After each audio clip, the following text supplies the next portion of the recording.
Caitlin Clark is an icon. She has transformed women's hoops in a way no one thought would ever happen for one simple reason. She can ball. You're still not sold?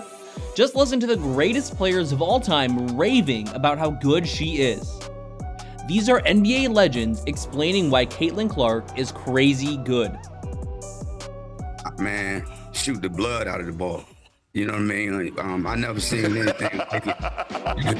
You know what I mean? And then just how aggressive she is, you know, and not just scoring the basketball, getting her teammates involved as well. I think she's so great for the game. You know what I mean? It was a pleasure watching her, and I just think down the road, she's going to only get better. You know what I mean? And one former Finals MVP was blown away when he first saw her play this season in that iconic rematch against LSU in March Madness. I mean, the obvious answer is Caitlin Clark, but let me tell you something. Before I get to her, I was mesmerized by her. And I will tell you this. This was the greatest performance I've ever seen in the NCAA tournament, girl or boy.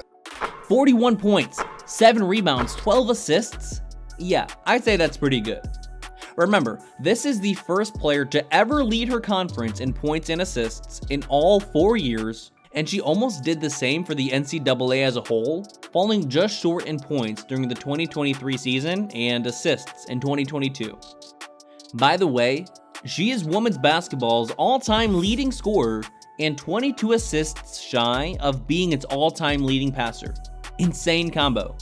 So when the truth says that was the greatest performance he has ever seen, you can take that as, well, truth.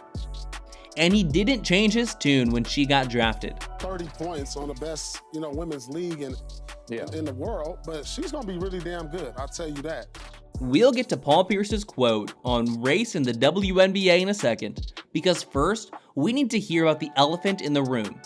She's gonna have a target on her back. You heard what Taurasi said. I mean, it's kind of like almost, I wish, some of the older players, retired and current players would embrace this, because look what she's done to the women's game. She's uplifted it. Skip, you watched the draft. Come on for the first time. Since she came into the league, she has been the target of both personal attacks in the media and on the court from her colleagues. And why? She's the new face of the league. While her presence has single-handedly made people turn on the WNBA for the first time, it's also caused a lot of resentments, a lot of why not me? Despite all the hatred that comes her way, she has been nothing but professional, a fact not lost on one Hall of Famer who we're used to seeing bash on younger generations. I mean, what she's done for the game the last couple years, she is a shining star. And the thing I like about her, man, she doesn't say a word. Yeah, she's never said a word about anybody. She just shows up and does her job. But I didn't think she was going to have to worry about all this petty nonsense that's going on. Barkley can't believe that the rest of women's basketball isn't on her side. Listen to this iconic rant from the round mound of rebound. You women out there, y'all petty, man. Hey, LeBron, you're 100% right on these girls hating on Caitlin Clark. Y'all petty, girls.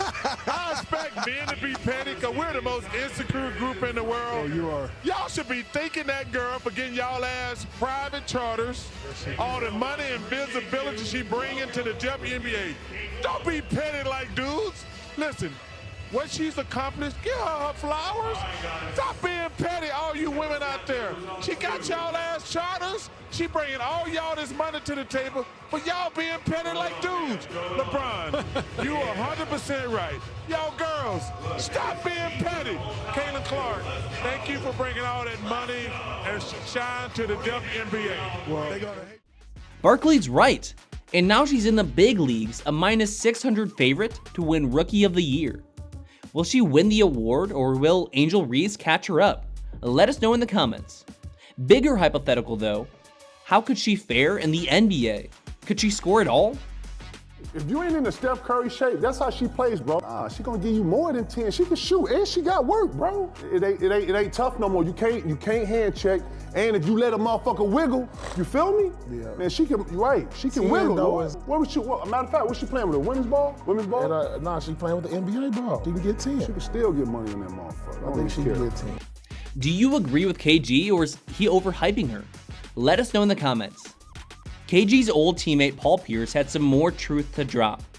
We saw a white girl in Iowa do it to a bunch of black girls. Well, of course. That made it like, oh, that gained my respect. That's like, oh, she didn't do this to some other little white girls that was over here in Colorado, wherever. She did it to some girls from LSU who we thought was some dogs. Defending champs. And put them on their knee and spanked them. And that's part of this entire Caitlin Clark saga. As much as some people want to ignore it, race does play a factor in her rise at Iowa, her rivalry with Angel Reese, and her trek in the WNBA. Just like two old NBA heads who also matched up in the title game, entered the league in the same year, and continued their rivalry throughout a career. Magic Johnson and Larry Bird were the force that brought the NBA into popularity 40 years ago, just like Angel and Caitlin now. Magic himself sees the similarities. Let me ask you about these WNBA players, Angel Reese, Caitlin Clark, who many are saying are the Larry Bird and Magic Johnson of the WNBA. Do you like that when you hear that? I like it, and they are. But Caitlin's fellow WNBA stars don't agree. LeBron thinks that's not necessarily exclusive to the WNBA. My teammates, for sure. There's video evidence of my teammates basically saying, like, he's not ready, or there's somebody playing this position, or we're not putting all our faith in the 18-year-old kid, or, all this hype, we've been here, all this, So my own teammates that I had to, like, be on the floor with, practicing with, on the planes with, in the locker room, in game situations was kind of, just had this kind of, like you said, you don't say hate, but just like animosity, like towards me and. So what's his advice to his fellow phenom? My advice to Caitlin, and my advice to anyone that comes in with this, this level of like notoriety, out of this world expectation, whatever the case may be. I just think it's all about having, be a horse, man. The Kentucky Derby, put your blinders on, go to work, show up to work, punch your clock in, prepare yourself, work on your game, work on your craft, kind of keep your mouth shut, and just learn from the vets. When they ask, you voice your opinion if they want your opinion, man, early on, because everybody is looking for you to say anything, and they're gonna splice it and cut it and make it a negative thing. Although Reggie Miller doesn't seem quite as sympathetic. First of all, what did you expect was going to happen to her? Number one, I don't think it's jealousy. Oh my God, she's getting all the endorsements. We're going to go after her. You're playing at the highest level. You're playing in the WNBA. You're coming from college and you're going to the pro ranks, right? What did she expect was going to happen? Why are people so shocked, right? You're playing against grown women. The same thing happened to us as rookies. Going against MJ, they're out there trying to embarrass you. It's nothing personal. But Reggie, like everyone else who has eyes and knows hoops, knows that Caitlin Clark is her. After she broke the NCAA women's scoring record, Shaq made a bold statement. She's incredible. Congratulations to her and her family. Yeah. The crazy thing is I'm just seeing her last year when they played LSU, but she's phenomenal. I'm going to go on the record and say she's the best female collegiate player ever. Ever? Well, I don't know about you. You ever heard of Cheryl Miller, ever. Maya Moore? I said what I said. Ever. Diana Taurasi? I said what I said. No disrespect. Listen, Caitlin Clark is amazing. The best ever? Is that fair? The stats are all there, but where are the titles? Although, shouldn't she get credit for bringing a non-blue blood school all the way to the title game twice in a row? Doesn't that mean she overachieved? The legends have all spoken, and they all agree. Caitlin Clark is special, though that's not breaking news. Do you think she can end up an MVP caliber player, or did she peak in college? Let us know in the comments, then watch why WNBA players are so jealous of her next.